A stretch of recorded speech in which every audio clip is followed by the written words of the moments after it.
Thank you so much, and thanks for everybody for showing up. Again, if you haven't met me, Roger Grimes, I've been doing computer security for 34 years, written those 13 books, 1,200 magazine articles. I have dozens of computer certifications. Let me just say my screen was paused, so let me make sure it's not paused anymore.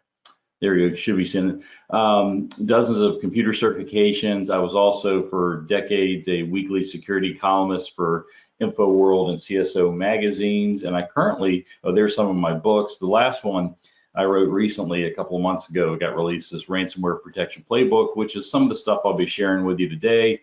I work for Noble4. We're the world's largest security awareness training and simulated phishing platform vendor, meaning we try to help people not to be socially engineered and their coworkers, because being socially engineered is one of the most common ways of how someone gets hacked. And we're going to talk about that today, how and why hackers hack. And then probably the best part of it is, and if you can stay awake to the very end, I'll share with you the 3 or 4 things that you should be doing that will help best protect you and your company and your families from being hacked. And if you do a really good job at preventing those 4 things, you'll probably not be hacked. And if you don't do a great job at those 4 things, your chance of being hacked goes significantly up.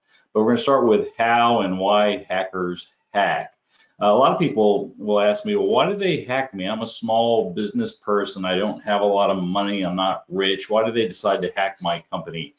It's usually because you were a victim of opportunity, meaning that hackers are sending out literally hundreds of millions of phishing emails every single day.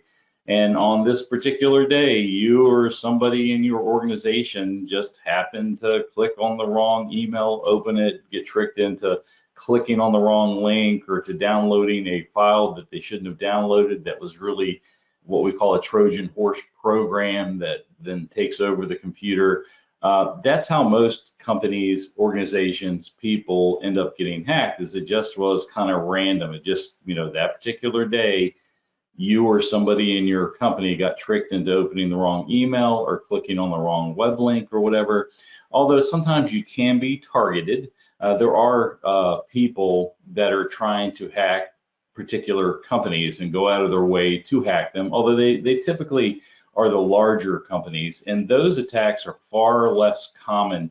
A targeted attack maybe happens tens of thousands of times, maybe 100,000 times a year, but the victim of opportunity attacks are tried hundreds of millions of times today. So most of the time, if you want to say, well, why did they get hacked? Why did the ransomware guy decide to hit my company? It was just that their bot or their automated email or whatever was just successful in getting into your company. Why did they hack you? Well, kind of like most of today's real world thieves, it's because there's money in it. The vast majority of hacking is financially motivated. They'll do whatever it takes to get money. They'll insert ransomware in your company and lock up your files and steal your data and say, if you don't pay us, we're going to, keep your files locked up and give your data to other people. They'll try to get your passwords and break into your bank accounts and your stock accounts and things like that. They'll steal your identity and then use that to buy things on Amazon and the web. You get stuff shipped to different places. They'll take out fake loans in your name. They'll file fake taxes for fake fraudulent tax return, refund money. They'll steal your credit card information, what you call those credit carders. Maybe sometimes they just try to take your company off the internet. If you make some of your money on the internet selling to customers and customers contact you over the internet and email and websites and stuff, sometimes they'll do what's called a distributed denial of service attack, a DDoS attack, and they'll send trillions of rogue network packets against your email system or your website so that it's so busy responding to illegitimate traffic that your website or email kind of falls off the internet till you pay them some money. So, it's that famous quote supposedly from famous bank robber in the 1930s, Willie Sutton. Supposedly a reporter asked him, Willie Sutton, why do you keep robbing these banks and going to jail? And he's like, well, that's where the money is. Well, that quote is probably fake, and Willie Sutton probably never said it. at least the fact checkers today. But most hackers and most thieves in life, why are they hacking you? Why are they stealing from you? To get money. That's what most of it is. I don't know what the percentages are, but it's probably 90, 95% of hacking out there is to get money some different ways. But there's other reasons why hackers hack you. It may be that you got targeted by a nation state attacker. Many different countries, Russia notably. Russia is a safe haven for cyber criminals. Most of the ransomware comes out of Russia.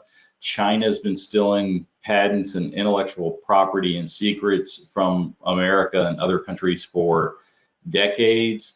Iran steals money. North Korea hacks into companies to steal money. North Korea will hack into a company and get their banking passwords and steal their money that way, or they'll send fake business invoices called business email compromise scams, or they'll steal your cryptocurrency if you have cryptocurrency, or they'll do ransomware. So again, those four countries, Russia is by far the #1 purveyor of hacking and hacking malware, followed by China, who's the still intellectual property, and then Iran and North Korea certainly play key roles, but they're just smaller. But sometimes, it used to be that nation states only attacked like governments and military targets, political targets, but these days, because a lot of them are stealing money, China doesn't steal that much money, but Russia and North Korea and Iran steal a lot of money. A lot of times they'll just break into your company to steal money. So you could be a victim of a nation state attacker. Corporate espionage from one of your competitors, that may happen, or maybe an employee left your company and went to another company and they still have access to your company's computer systems.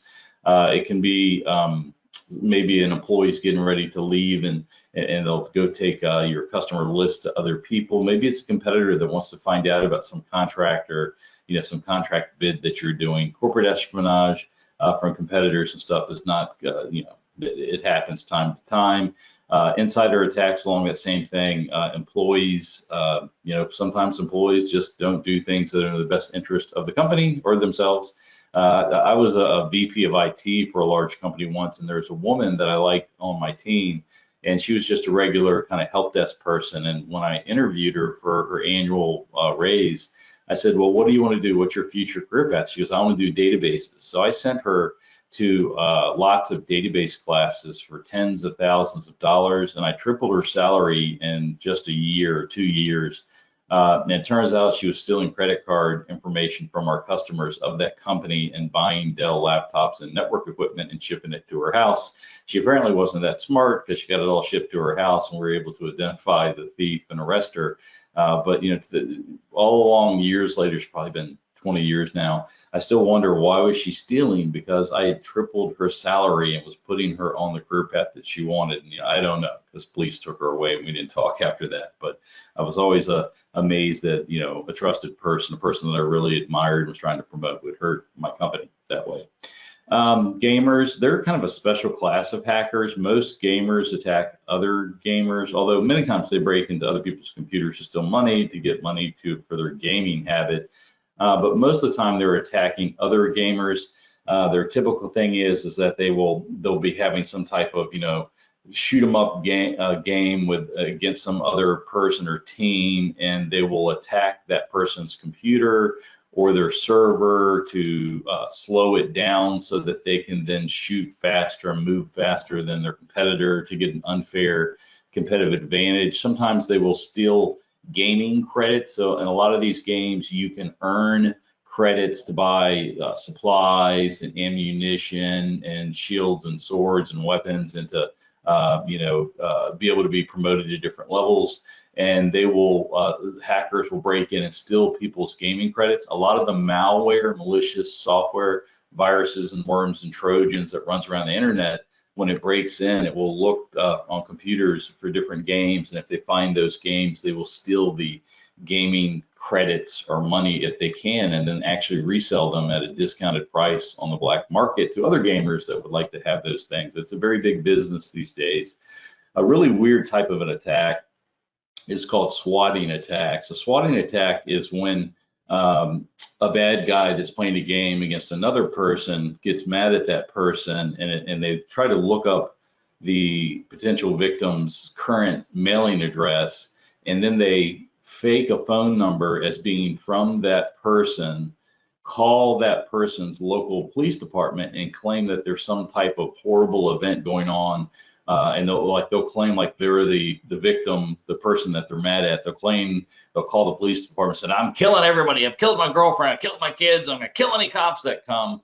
Or they'll claim to be, a surviving victim. Oh my God, so-and-so's killed everybody and I'm hiding in the closet and I need help. So the hacker, the game hacker, will, get the SWAT team sent to this victim's house. And all of a sudden this person's playing a game or whatever. All of a sudden there's a SWAT team with guns and weapons. And it happens a fair amount. I don't know how often, but, probably a dozen times a day or something like that. When I was at Microsoft, I worked at Microsoft for 12 years, our Xbox managers were constantly swatted. I've had one friend that has been swatted like 5 times, like literally, come out of his house to get his morning newspaper and there's a SWAT team and he's got to lay down on the ground. It's even, these swatting attacks have even resulted in people being shot and killed. 2 people, they're typically teenagers doing these swatting attacks, actually got arrested for murder and convicted, for murder. In one case, the SWAT team showed up at the wrong house because the attacker had the old mailing address and accidentally shot and killed a completely innocent person.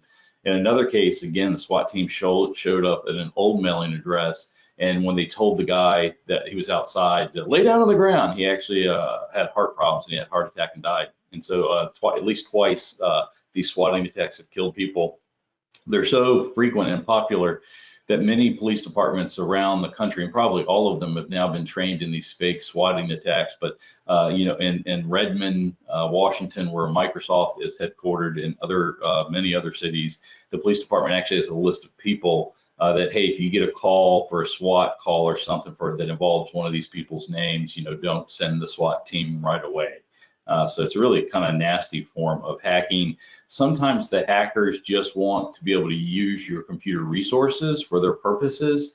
A lot of people don't know this, but probably 100 million computers on the internet, and devices and cable modems and DVRs and web cameras and stuff at people's houses are taken over by malware, and they're acting as what's called bots in some type of bot network, and the hackers will resell that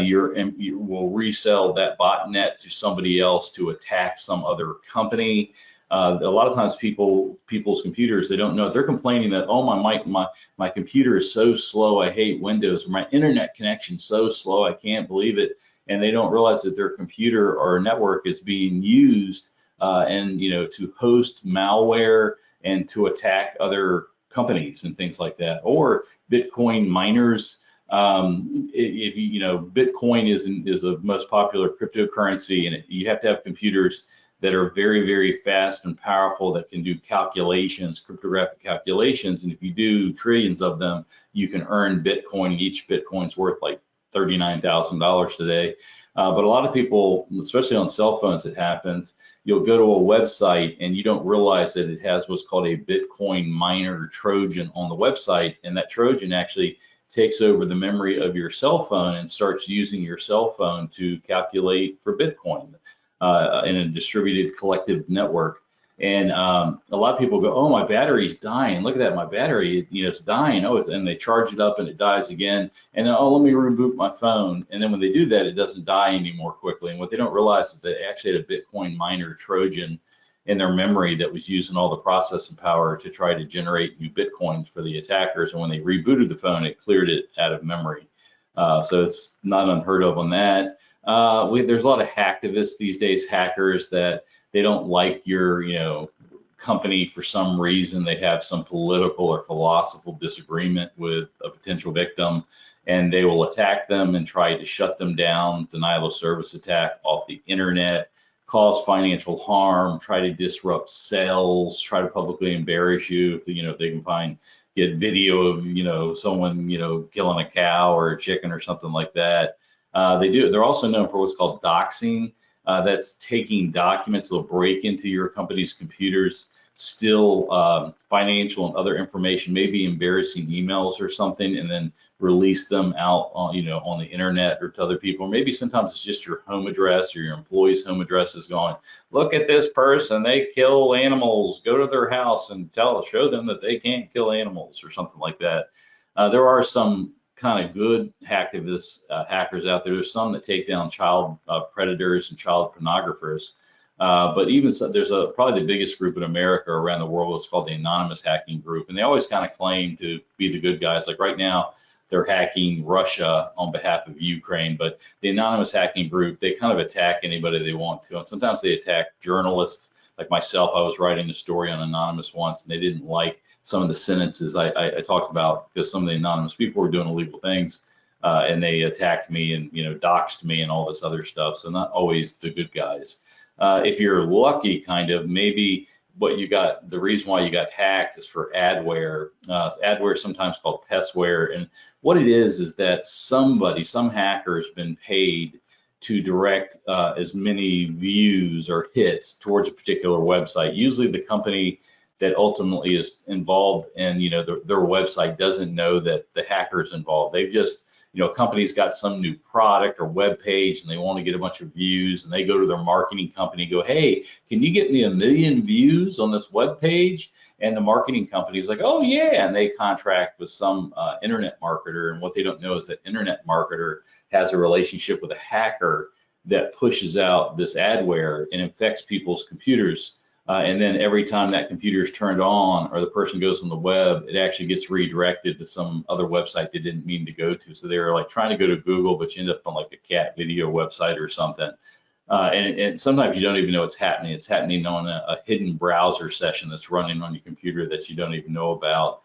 But a lot of people will say, well, if they get hit by adware, oh, thank goodness it was only adware and it wasn't, a Trojan horse program or a computer virus or something. But something to keep in mind is that you need to be worried about how the adware got on your computer, because however the adware got on your computer system, social engineering, unpatched software, or whatever, that's the same way that something a lot worse like ransomware or a password stealing banking Trojan got on your system. So if you see adware, don't blow it off as, ooh, I was lucky it was just adware, because it means there's a hole in your defenses and you need to figure out what that hole is and close it so you don't get something worse. Sometimes we do have these hobbyist hackers. That used to, when I started back in computer security in 1987, that used to be all the hackers that were out there. They're all teenage males for the most part, maybe hackers in their 20s until they all got real jobs. But they were just, people trying to show that they could hack and that they could break into companies and do things like that. These days, they're not very common at all, just because, they don't want to get caught and arrested, or they've gone professional. And maybe that's the biggest change, is in the 2000s, hacking changed from kind of this teenage, prank thing to very professional things. Most hackers today are professionals that work, that hack 9 to 5 for the real job, for companies, for gangs. There are literally thousands, if not tens of thousands of companies around the world that all they do is hack and hurt people for a living and steal money from them. They're telemarketing centers, they're quote unquote marketing centers and things like that, but really all they are is these hacking centers. Again, a lot of them in Russia, out that way, but also like in India. India does a lot of call centers where they'll call people and go, oh, we're from Microsoft and we've detected a virus on your system. Well, the real Microsoft never calls anybody, but there's lots and lots. Most of the hacking today is corporate companies that have hired different hackers and developers, and they get the developers on resume websites like Indeed.com. And they have, HR systems, and, they get the hacker gets a paycheck and things like that. Very, very, very, very common today for most hackers to be in some type of corporate thing. And we can tell a lot of times because when, let's say like at China at night or on a Chinese holiday, a lot of the Chinese hacking goes down, right? Yeah, or like the hacking from Russia goes down during the nighttime hours of Russia. And typically it used to be these kids staying up all night, but now it's people's 9 to 5 jobs they're hacking during the day. How do the hackers hack you? Very, very common, involves some automated malware, what we it used to be called computer viruses. Those are still around, but they're kind of dying. These days, it's Trojan horse program, they call it, or a worm, computer worm. But it somehow is able to trick the end user into doing something or breaking in because somebody didn't patch software or something. But it's this automated malicious software program that gets the initial access into somebody's device or network. It could also be because of a human adversary that's targeting you and wants to break into you. And I'm going to show you examples of both. But these days, most of the attacks are what we call a hybrid, that the initial access was malware that got the hacker into the device. Then it does what we say, dials home, tells the hacker it's broken into this new device, and then a human adversary comes in and takes over. This is how most, pay attention here, if you're falling asleep, pay attention here, because this is how most hacking works today, is that the victim attaches to the internet, and you know, you don't have to be connected to the internet to get hacked, but it's how most people are. But they get tricked into, usually socially engineered into, downloading a Trojan horse program. It also could be because the attacker places, if you have unpatched software, the attacker or the computer worm they're using could place the Trojan horse program on your unpatched system. Or it could be because they have your password or guess it's your password. But either way, the initial flow of most attacks is that this Trojan horse program gets placed on a computer system and executed somehow, usually by the end user, almost always.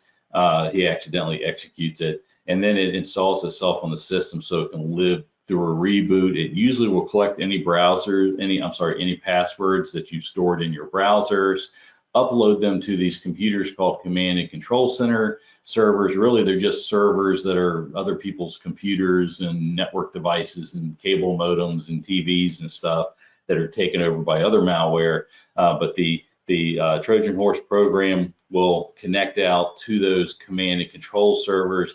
Typically, it's going to download 2 other malicious programs and install them on the computer in such a way that if you're lucky and discover one of them, you won't figure out there's 2 more in there. A lot of people think, oh, I found a ransomware program and I got rid of it, but 3 months later I get hit again. Well, they didn't get hit again. They just didn't clean up the other 2 programs, and the other 2 programs finally kicked off and stole their money or encrypted their files. A lot of times they are going to check the automated program checks a website, a Google website called virustotal.com, and virustotal.com is a website with like 75 or 78 antivirus engines on it, those programs that check for computer viruses. Well, Google meant that site to be, and you can go there now. You can actually put in your browser www.virustotal.com, and what it was meant to be by Google, and still is meant to be by Google, is a place where if you think, oh, I got a file that could be a virus, or I got this URL link sent to me that could be malicious and I'm not sure, you can upload the files or URL links to virustotal.com, and it gets scanned by 78 different antivirus engines. And a lot of times 78 virus engines are going to have a really good chance of finding out whether that's malicious or not. Well, the virus writers or the ransomware writers, the malware writers, actually monitor that site, virustotal.com, and if they see that 1 or 2 antiviruses are starting to detect their program, they'll actually tell the programs to re-encrypt themselves so that they look differently and they won't be detected. So the vast majority of malware that gets on computer systems today are not detected by any antivirus software. Not only that, but typically that software, that malware is on people's computer systems from 8 to 12 months before it kind of goes off and does its damage. But so the average person that's hit by ransomware or malware doesn't know it, but the malware's been there for months and months and months, sometimes years. It could be that you get a malware program and it goes off right away, but it's just as likely that you've had a malware program on your system for a year and didn't realize it. But eventually, a hacker will connect into those command and control servers, and it gives them a list of all the systems they've broken into in the last day or week or month or whatever. And the hacker can kind of pick and choose. It has the network address and the IP address, and the hacker can kind of use that information to try to figure out what type of company they're broken into, and they decide which hacker they're, which company and victim they're going to go after, and then they'll come in and assess it. They'll read your emails, they'll eavesdrop on your emails, they'll look at your financial statements, they'll steal all your passwords, any passwords that you or anybody else on your network are typing in while it's dwelling. It's capturing those passwords. So if you're going to Amazon.com and Facebook and Twitter and Instagram, and you're buying machinery and that sort of stuff and supplies and inventory and selling stuff, and if you got a customer website that's on your site, they're stealing the customer's passwords, but all the passwords that you're storing and typing while that malware program is on your network, on your device or network, it's stealing and then uploading to the hacker. And he's either eventually going to reuse them later, try to reuse them later, or resell them to other hackers. So very, very common thing. The hackers come in and steal information, steal data, steal whatever they think are kind of your crown jewels. And if it's ransomware, towards the very end, they'll finally launch the encryption program, encrypt your files, and then ask for an extortion payment to be paid to unlock those files or to give back your data. And let me say, they'll try to do anything they can to get paid. They typically are trying to get paid within a week. They'll knock down your websites. They'll say that they have your employees' passwords, your customers' passwords, and if you don't pay, they're going to keep your files encrypted and keep you down for as long as possible. So that's how hackers fight and do things. There's a lot of different vulnerabilities they can use to break into our devices and networks. Last year, as a matter of fact, there was over 20,000 different software and what's called firmware vulnerabilities that hackers could use if you didn't patch to break into your system. There's hundreds of millions of malware programs, and then all the different types of hackers that I talked about, the financial hackers and the nation state hackers and the script kiddies and the corporate hackers and that sort of stuff. But on kind of a good note, I don't know if it's good, there really is only 13 ways that any hacker or malware program can break on in. And I'm not going to go across all of these, but just know that every single attacker and malware that has ever broken into any device ever in the world ever uses one of these 13, what we call initial root access exploit methods. You don't need to memorize these, but if I'm losing you, wake up for this next piece, because this is super important. Since the beginning of computers, just 2 of those methods, hacking methods, have been responsible for most hacking. It's social engineering and unpatched software. Social engineering, again, that's where they trick you into downloading a file and running it, or into providing your password. That's involved in about 70 to 90% of all successful data breaches. Involve social engineering of some sort. Again, all that is conning, tricking somebody into running something they shouldn't, and it's game over. Unpatched software is involved in about 20 to 40% of all attacks. Those 2 things by themselves are 90 to 99% of all hacking attacks. And that's a big deal, right? I mean, that means that if you don't fight social engineering, prevent yourself and your coworkers and family and friends from being tricked into doing something they shouldn't do, and if you don't patch your software good, running the updates that gets rid of those holes that the vendor's like, you need to update this, you should always update it. Because if not, if you don't do those 2 things well, hackers and malware are likely to break into your devices. And again, almost everybody that has ever been broken into in the history of computers, it is mostly 99% of the time been just 2 things: social engineering and unpatched software. And if you want to stop hackers and malware, you need to fight social engineering, you need to patch, update your software. What's phishing? You get these, I think we've all seen these, we get these emails and they claim to be from somebody you might trust, PayPal or Microsoft or something, and they have some trick message in it, like, the one on the left, or I guess both of these are like, hey, we think we've seen some fraud in your account. Click here to verify. But if you hover over those links or you click on those links, you're going to find out they don't really go to PayPal or Microsoft. It's just a scam, and they're hoping that you won't notice and that you'll be tricked into putting in your password for those particular, for PayPal or Microsoft in this case. Sometimes they'll kind of claim, a lot of social media is involved, where they'll claim that they're from Facebook or Twitter or LinkedIn or something like that. On the Facebook example here in this page, I kind of laughed. They're like, click here to update your Facebook account. Well, Facebook is cloud software. You don't need to update it. The cloud people, Facebook takes care of that. You don't have to update cloud software. That's one of the huge benefits of cloud software. In the back there's one where it's kind of claiming to be Twitter. But if you look at that URL, if it really was Twitter, it would say twitter.com, but it doesn't say that. It says, webhostapp.com. That's not Twitter.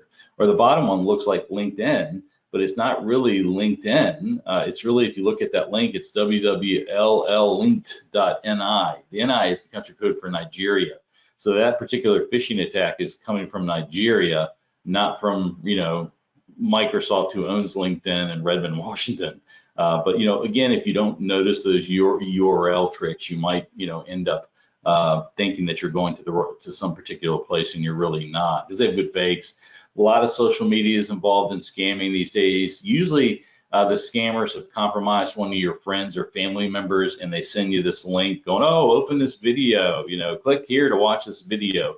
Just know a lot of times those, hey, watch this video, it's social engineering, it's fake links.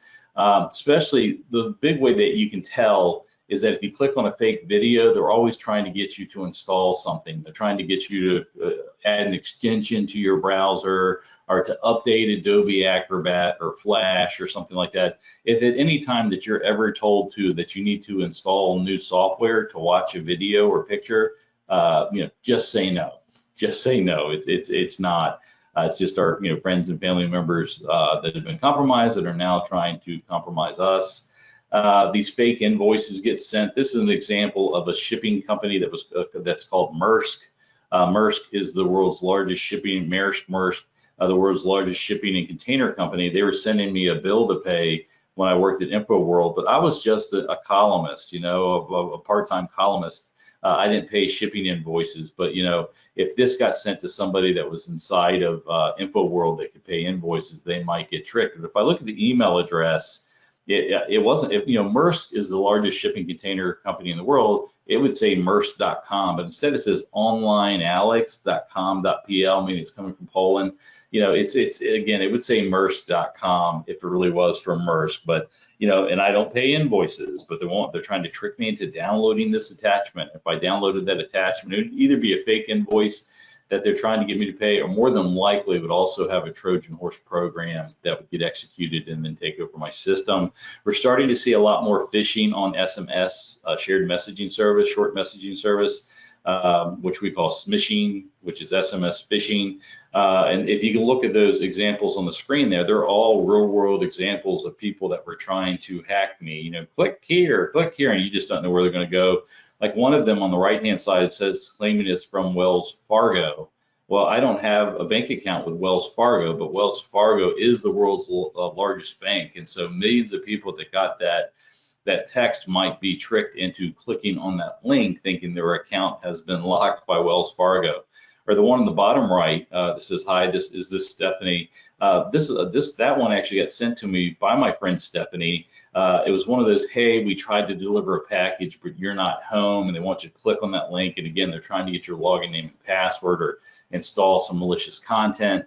But my friend Stephanie said, hey, I think this is fake, but it has my name. How would the attackers know my name? And I'm like, hackers can look up your phone number and your address. It's everywhere on the internet. And but they included her name, so it would look a little bit more realistic, hoping that she would open it and get infected and then take over her phone and take over her passwords and maybe take over her company that she works for. Sometimes it's human adversaries that are breaking in and not this phishing or malware stuff. I was a penetration tester, a paid hacker. I was a paid hacker for 22 years of my life. I broke into hundreds of companies, banks, hospitals, government agencies, every single place I was hired to hack in and break, and I did it legally.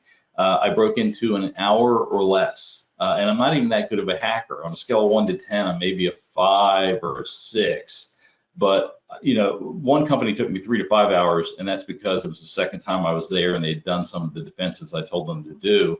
But just know that it's really easy for hackers to break in if you get socially engineered or have unpatched software. And the most common way they break in, a hacker adversary, is social engineering. But number two, it's looking for that unpatched software. And how they do it is they use a scanning tool. The most common one's called Nmap.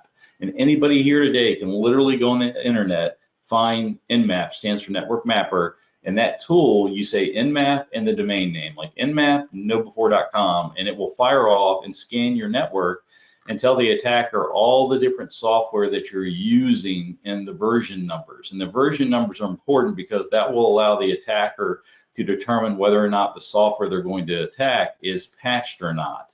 And let me say, in my 34 years of doing this, I've never found a fully patched computer or router or server. People are always not patching stuff for some reason. And then you can, and what the attacker, the Nmap will tell them what software they're running, what version numbers. Then the attacker can go to the vendor's websites like Microsoft or Apple or whatever, find out what's the latest versions of software that the victim should be running. There's usually a difference. And then the vendor's website will tell them what bugs were patched in the past.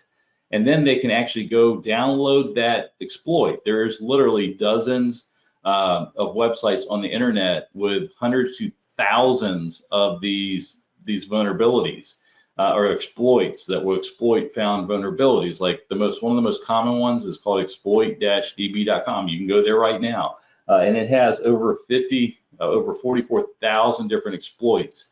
So if I find a Windows box or a Mac box or a Linux box or a Google Chrome box, I can go find, especially if it's unpatched, go find the exploit, download that, and then run it against that system, and boom, I'm in. Here's another tool. This is another freely downloadable tool called the Metasploit Framework. This has over 3,000 exploit modules, and you can see it includes attacks against Macs and WordPress, which is a common blog software, or Oracle, a common database. And so again, you find out what they have unpatched, you go get your tool, you download, you run it. Here's another free tool that's been around for over a decade called Mimikatz. If I get on a Windows, if I'm a hacker and I get on a Windows system, I can download Mimikatz, and it will dump all your passwords, or what's called password hashes, which I can use in Windows to go log into every place that you're allowed to log on in. I can use that to actually download the passwords of your administrators and of what's called your services, and from there go from one computer to taking over every other computer in your environment, in your network, in your company. An average of 8 minutes from the time we run this tool to the hacker takes over every computer on most networks. And this is a freely downloadable tool, been around probably going on 2 decades. Here's another freely downloadable hacking tool called Empire Toolkit. This is actually made by 2 Microsoft guys, but they use scripting. They use what's called PowerShell scripts. PowerShell is a scripting language that is on every Windows computer, and they made an attack tool, and it literally has all these modules. When I took this screenshot here, it said that there's 285 attack modules in Empire PowerShell. Again, anybody can go to that web link, PowerShell.com, PowerShellEmpire.com, download this hacker tool. It's been around for over a decade. It's used by hackers all the time. It has all kinds of attack tools. And if you look on the screen here, the first one looks like it works against Macintosh OS X operating system, and it says it will inject a Trojan into your email, and they can trigger that Trojan. So they could actually inject a malware program through your email that you don't even know about, and then they can send you a second email that says like frog, and it triggers that Trojan and lets them into your system or format your hard drive or something. There's another one for a Mac where they can turn on your mic or turn on your webcam. Or people go, oh, can malware hackers really turn on my web cameras and mics? Yeah, absolutely, they can do it remotely. Or they can search through your email, or like there's at the very bottom one is for what's called Linux operating system keylogger. It will copy passwords as you type them in. So even if you have a long, complex password, they just capture it as you type it on in. If you get SMS messages, I can claim to be, as a hacker, I can claim to be anybody. I can go, hey, I'm from Google. We've detected a rogue sign-in, and then we're going to send you a code, and you need to tell us this code, or we're going to lock your account out. But really what they do is they go to Google, put in your email address, your Gmail address, tell Google they forgot the password because they don't know it. Then they go and Google will say, do you want to try to put in your last password? They're like, no, I need to try another way to recover my account.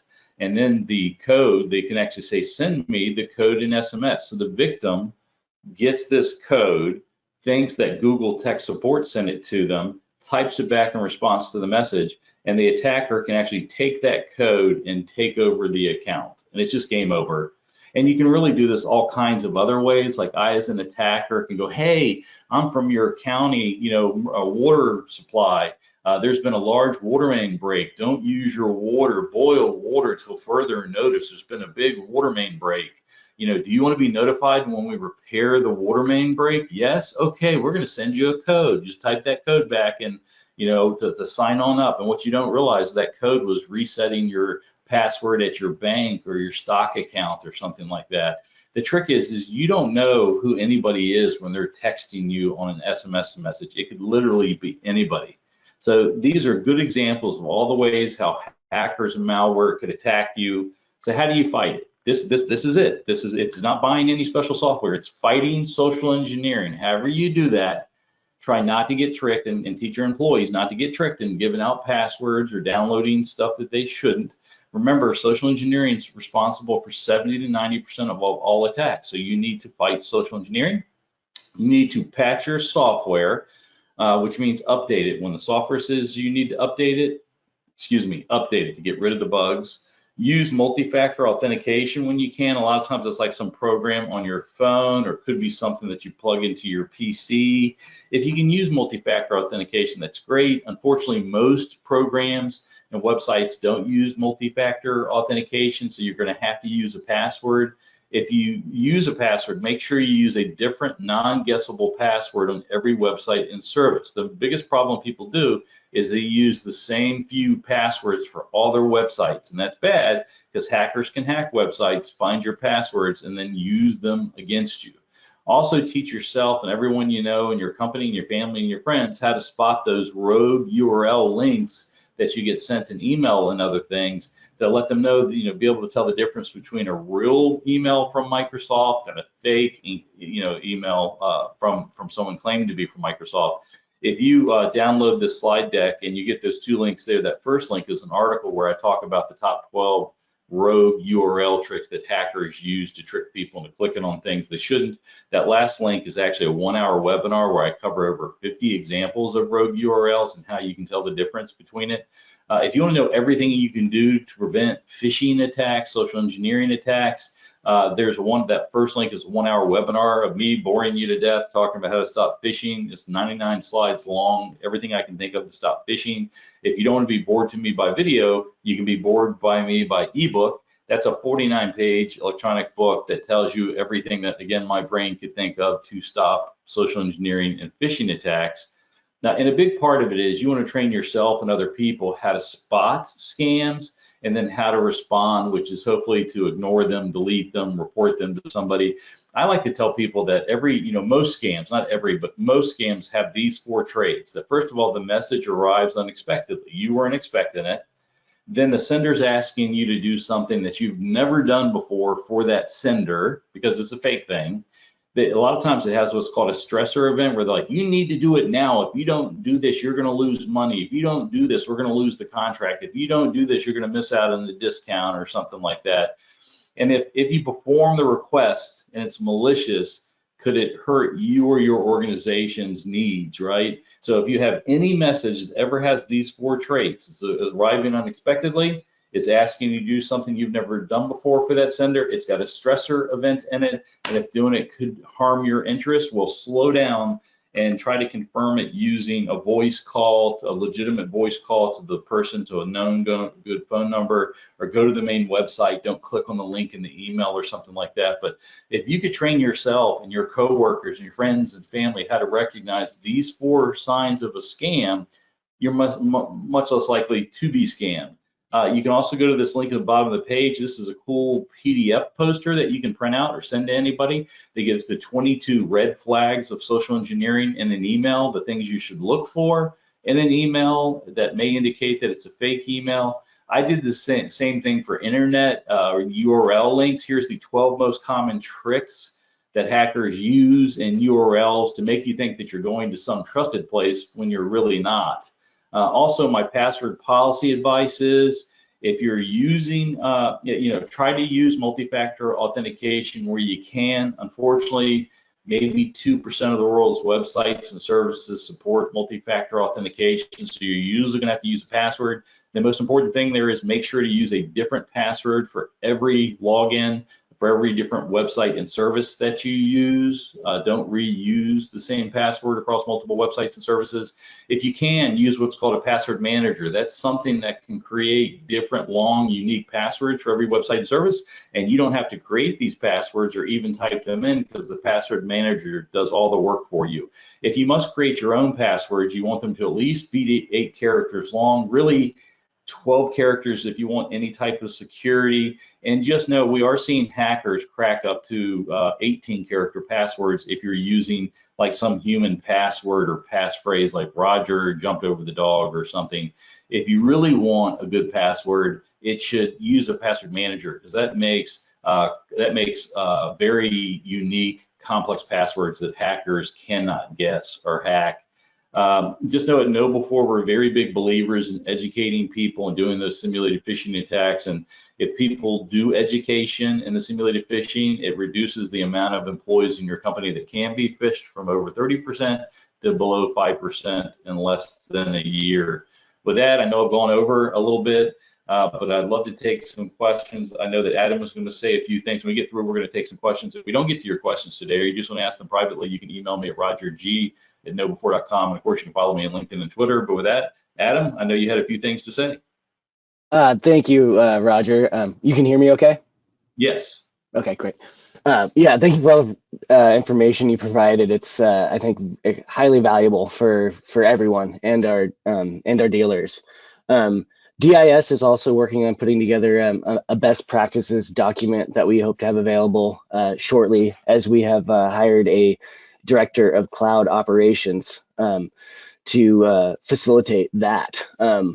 Roger, you touched on something I was going to recommend to our dealers as well, as using the KnowBe4 security videos. We have those deployed for our employees. We find them really helpful. They're entertaining and helpful for how to determine if someone's phishing, or if it's social engineering attack or something like that. But another thing just to be mindful of too for everyone is to, like Roger said, patch your systems regularly. That's is one of the most common ways to prevent attacks.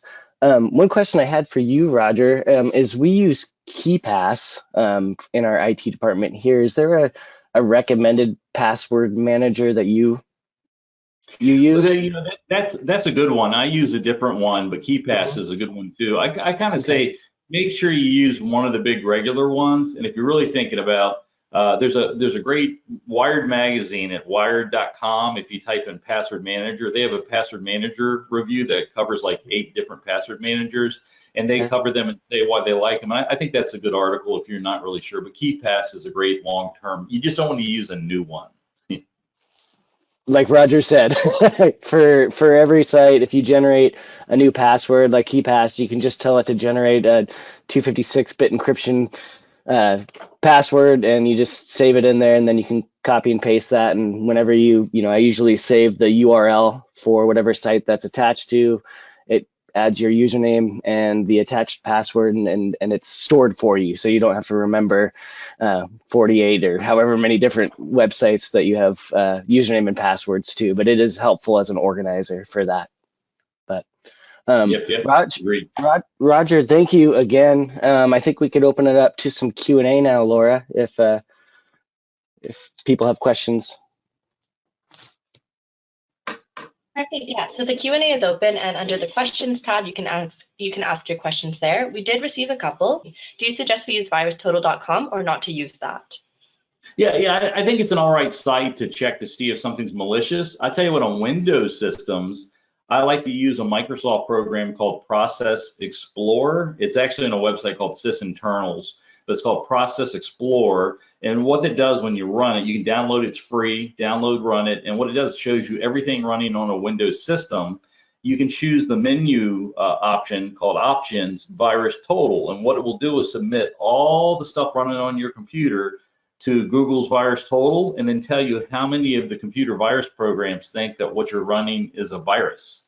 So I think that I use that. Like, people tell me, do you think my system's infected? I download Process Explorer. I tell it to run the virus total option. And if you ever get, like, if it says one of the 78 antivirus engine thinks it's a virus, it never is. But if it says more than like 3 or more think it's a virus, then it almost always is. So I like virus total, and you can submit files one at a time or links one at a time. Just because virus total doesn't find something to be malicious doesn't mean that it's for safe. But if you find a whole bunch of viruses, a whole bunch of antivirus engines, like 3, 4, 5, 15 of them are saying that's malicious, well, it's malicious then. Fair, thank you. The next one says, what do you believe is the best password manager or vault? Yeah, that's what that Adam and I just talked about. I think there's a handful of them. So again, if you're interested, go to not virustotal.com, go to wired.com and type in password manager. There's a bunch of they give you a bunch of different options for the ones they like and the features and stuff. And I kind of agree with that article, but just know, avoid anything that was like created in the last year. There's a lot of really good options that have been out there for decades, and I'd rather you use a tried and true and trusted program than something brand new. Perfect. I'll ask one final question before wrapping up. It's, does DIS network services have the sonic walls blocking Nmap and similar external applications from seeing inside the dealer network? Yeah, so the idea that, so many times your firewalls and sonic wall devices and stuff will block some of that stuff.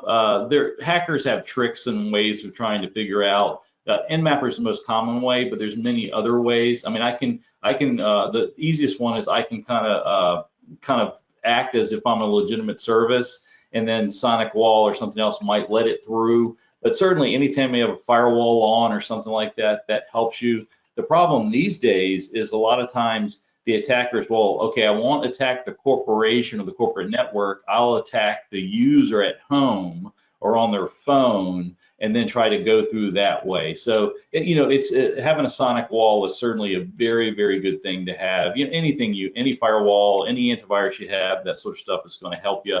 Just know, if you don't fight social engineering and patching your software, it's going to be very difficult to keep the hackers out. Those two things are fighting social engineering, and patching your software is far more important than relying upon any other system to stop the hacker.